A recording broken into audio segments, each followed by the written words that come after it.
ಎಲ್ಲರಿಗೂ ನಮಸ್ಕಾರಗಳು. ನಮ್ಮ ವಿಶೇಷ ಸರಣಿಗೆ ಸ್ವಾಗತ. ತಲೆಮಾರಿನ ನಡುವಿನ ನಂಟಿನ ಮಹತ್ವ, ಪ್ರೇಮ, ಕಲಿಕೆ ಮತ್ತು ಹಂಚಿದ ಜ್ಞಾನದಿಂದ ಕೂಡಿದ ಸುಲಭ ಕಥೆಗಳ ಮೂಲಕ ನಾವು ಹಿರಿಯರು ಮತ್ತು ಯುವಕರು ನಡುವೆ ಇರುವ ಅದ್ಭುತ ಸಂಬಂಧವನ್ನು ಆಚರಿಸುತ್ತಿದ್ದೇವೆ.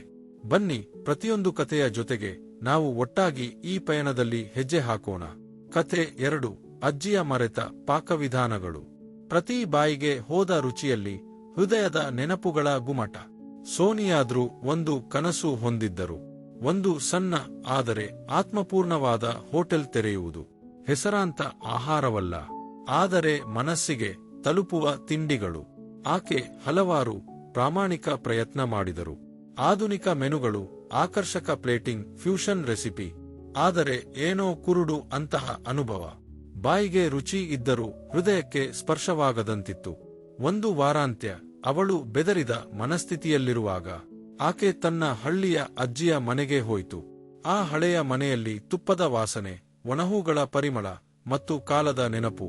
ಅವರು ಚಹಾ ಕುಡಿಯುತ್ತಿದ್ದಾಗ ಸೋನಿಯಾ ನಿಶ್ಶಬ್ದವಾಗಿ ಅಜ್ಜಿಗೆ ಹೇಳಿದರು, ಅಜ್ಜಿ, ಏನೋ ತೊಲಗಿದಂತೆ ಆಗುತ್ತೆ, ಏನು ಕಳಕೊಂಡೆನೋ ಅನಿಸುತ್ತೆ. ಅಜ್ಜಿ ನಕ್ಕು ನಿಧಾನವಾಗಿ ಒಂದು ಹಳೆಯ ಪೆಟ್ಟಿಗೆಯಿಂದ ಒಂದು ಹಾಳಾದ ಪುಸ್ತಕ ತೆಗೆದರು. ಅದು ಒಂದು ಹಳೆಯ ಹಸುರು ಕೆಂಪು ಗರಿಯ ಪಾಕವಿಧಾನದ ಪುಸ್ತಕ. ಅದರಲ್ಲಿದ್ದವು ಕೇವಲ ಪದಾರ್ಥಗಳ ಪಟ್ಟಿ ಅಲ್ಲ, ನೆನಪಿನ ಕತೆಗಳು. ಹಬ್ಬಗಳ, ಅಜ್ಜಿಯ ಪತಿಯ ಪ್ರೀತಿ ತಿಂಡಿಗಳ, ಮಳೆಯಲ್ಲಿನ ಪಾಕ, ಬೇಸಿಗೆಯ ಉಪ್ಪಿನಕಾಯಿ ಕತೆಗಳು. ಅವರು ಒಟ್ಟಿಗೆ ಅಡುಗೆ ಮನೆಗೆ ಹೋದರು. ಅಜ್ಜಿ ಬಡಿದ ಮಸಾಲೆ ರುಚಿಸುವಾಗ ಸೋನಿಯಾ ಪ್ರೀತಿಯಿಂದ ನೋಡಿ ಕುಳಿತರು. ಆ ವಾಸನೆಗಳಲ್ಲಿ, ನೆನಪುಗಳಲ್ಲಿ ಪ್ರೀತಿಯ ಪಾಕ. ಆಕೆ ಹೊಸದಾಗಿ ಹೋಟೆಲ್ ಪುನಾರಂಭ ಮಾಡಿದಾಗ ಹೆಸರು ಇಟ್ಟಳು ಅಜ್ಜಿ ಭೋಜನ.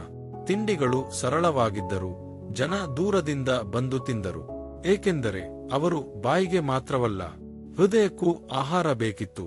ಒಬ್ಬ ಪುರುಷನು ಹಲಸಿನ ಕರಿಯನ್ನೊಂದು ತಿಂದಾಗ ಮಂಗಳೂರು ಬಾಲ್ಯದ ನೆನಪಾಯಿತು. ಒಬ್ಬ ಹಳೆಯ ಮಹಿಳೆ ಎಳ್ಳು ಲಡ್ಡು ತಿಂದಾಗ ತೋಳಿಗೆ ಒರೆಸಿಕೊಂಡು ಹೇಳಿದರು, ಇದು ನನ್ನ ಅಮ್ಮ ಮಾಡುತ್ತಿದ್ದ ರುಚಿ. ಸೋನಿಯಾ ಅರ್ಥಮಾಡಿಕೊಂಡಳು, ಇದು ಆಹಾರವಲ್ಲ, ಇದು ಸಂಬಂಧ, ನೆನಪು, ಆತ್ಮೀಯತೆ, ಮುಗಿಯುವ ಸಂದೇಶ. ನಾವು ಹಿರಿಯರನ್ನು ಕೇಳಿದಾಗ ಅಡುಗೆ ಮಾತ್ರವಲ್ಲ, ಪ್ರೀತಿ, ನೆನೆಪು, ಪೀಳಿಗೆಗಳ ಬಂಧವು ತಿರುಗಿ ಬರುತ್ತದೆ. ಈ ಪಯಣದಲ್ಲಿ ಪಾಲ್ಗೊಂಡ ನಿಮ್ಮ ಎಲ್ಲರಿಗೂ ಧನ್ಯವಾದಗಳು. ಪ್ರತಿ ತಲೆಮಾರಿಗೆ ಪ್ರೀತಿ ಮತ್ತು ಜ್ಞಾನದ ಬಾಂಧವ್ಯ ಇನ್ನೂ ಗಟ್ಟಿಯಾಗಲಿ. ಈ ಕತೆ ನಿಮಗೆ ಇಷ್ಟವಾಯಿತೆಂದರೆ ದಯವಿಟ್ಟು ಲೈಕ್ ಮಾಡಿ, ಸಬ್ಸ್ಕ್ರೈಬ್ ಮಾಡಿ, ಕಾಮೆಂಟ್ ಮಾಡಿ ಮತ್ತು ಶೇರ್ ಮಾಡಿ ಎಂಬ ನಮ್ಮ ಮನವಿ. ಸಂಪರ್ಕದಲ್ಲಿರಿ, ಪ್ರೇರಣೆಯಿಂದ ಇರಿ. ಧನ್ಯವಾದಗಳು.